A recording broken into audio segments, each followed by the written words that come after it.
নববর্ষের প্রথম প্রহরে মিষ্টি আলো ফুটতেই সম্মেলক গান জাগো আলোক লগ্নের মধ্য দিয়ে নতুন বছরের আবাহন শুরু হয় রমনা বটমূলে। নতুন স্নিগ্ধ আলোয় স্নাত প্রকৃতির গান, মানবপ্রেম, দেশপ্রেম আর আত্মবোধন জাগরণের সুরবাণী দিয়ে সাজানো ছিল ছায়ানটের আয়োজন। সাজসজ্জা আর আনন্দ উল্লাসে নতুন বছরকে বরণ করে নেন সব শ্রেণী পেশার মানুষ। আয়োজকরা বলেন, ঐতিহ্য, সংস্কৃতি ও সাম্প্রদায়িক সম্প্রীতির প্রতীক হয়ে ওঠা এই আয়োজন বাঙালির সংস্কৃতি পরিচয়কে আরও একবার দৃঢ়ভাবে তুলে ধরছে। নাদিম মোস্তফার ক্যামেরায় উষা ফেরদৌসের রিপোর্ট।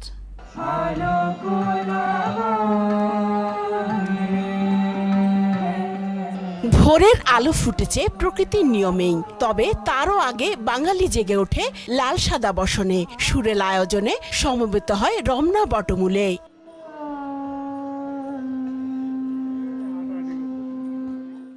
সুরের মূর্ছনায় শুধুই মুগ্ধতা, ধর্ম বর্ণ নির্বিশেষে সব প্রাণ এক বিন্দুতে মিলেমিশে হয় একাকার।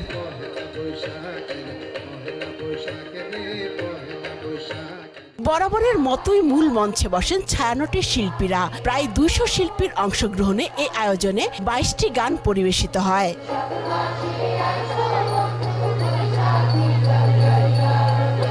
আগতরা উচ্ছ্বসিত এই আয়োজনে অংশ নিতে পেরে। মন এবং মননে আমরা শাশ্বত বাঙালি। আর এই পহেলা বৈশাখ যেটা বর্ষবরণ, এটা প্রত্যেক জাতি যেমন নিজস্ব সত্তা থাকে, এটা আমাদের সত্তার এক অবিচ্ছেদ্য অঙ্গ। এখানে কোনো ভেদাভেদ নেই, সব ধর্মমতের সবাই এখানে অনুষ্ঠানে অংশগ্রহণ করছেন। করে গান শুনলে মনে আমার দেশ, আমার মা, মাটি বলে বোঝানোর ভাষা প্রকাশ করার মতো আসলে কিছু নাই। এবারের বর্ষবরণের মূল প্রতিপাদ্য নির্ধারণ করা হয় চিত্ত যেথা ভয় শূন্য, উচ্চ যেথা শির। ভয় ভেঙে আমাদেরকে সামনে এগিয়ে যেতে হবে। এটা হলো আমাদের প্রাণের উৎসব। একটা উৎসবই হচ্ছে যে আমাদের একসাথে হওয়া, অন্যখানে কিন্তু একসাথে এতগুলো জিনিস থাকে না। কোনো অপশক্তি ভয় দেখিয়ে শান্তিপ্রিয় মানুষকে সঙ্গীত থেকে বিচ্ছিন্ন করতে পারবে না বলে মন্তব্য করেন ছায়ানটের সভাপতি সারোয়ার আলী। যে সঙ্গীত জাতি ধর্ম নির্বিশেষে সকলকে সম্প্রীতির বন্ধনে আবদ্ধ করে। কোনো অপশক্তি শান্তিপ্রিয় মানুষকে এই সঙ্গীত থেকে ভয় দেখিয়ে নিরস্ত করতে চায়।